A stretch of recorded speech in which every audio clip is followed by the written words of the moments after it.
Comment ça va Facebook? Toi là, oui, toi derrière l'écran. Si tu regardes cette vidéo, c'est que tu as envie de devenir musclé. Non, plus sérieusement, c'est très bien de regarder des tutos YouTube de Fitboy ou encore de regarder des programmes faits par des anciens culturistes, mais qu'est-ce qui fonctionne vraiment et surtout qu'est-ce qui est le plus efficace? Car oui, c'est très bien de s'entraîner avec plaisir 3-4 fois semaine, mais il faut que ça serve à quelque chose. Je vais donc reprendre avec toi les études les plus récentes afin de donner quelques conseils pour augmenter ta masse musculaire de manière la plus efficace. Mais avant ça, identifie dans les commentaires tous tes potes avec qui tu t'entraînes et qui souhaitent devenir balèze. Tout d'abord, l'entraînement à l'échec n'est pas le plus efficace pour l'hypertrophie. 1. A few moments later. 2. Ensuite, au niveau de la charge, il semble qu'utiliser une charge lourde soit plus intéressante qu'une charge modérée.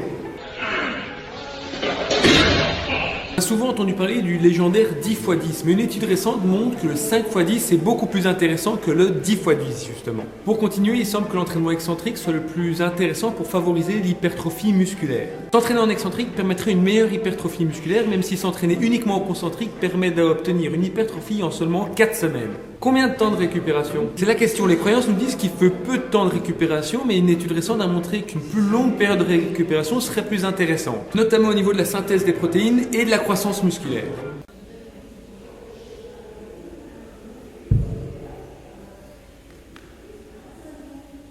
Ouais, allô?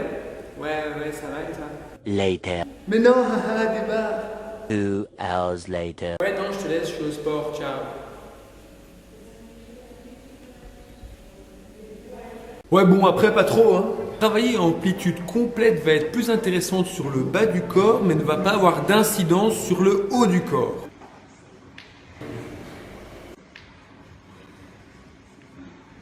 Ouais, bon, il y a un minimum après aussi.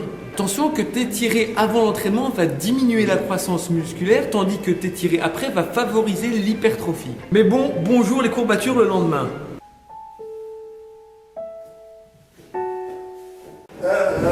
Ok, maintenant tu as toutes les informations techniques, mais combien de fois semaine tu dois t'entraîner? Un entraînement fréquent est plus intéressant pour augmenter la taille de tes muscles. Enfin, niveau de nutrition, l'apport de protéines va t'aider à augmenter la masse musculaire et à favoriser la synthèse protéinique.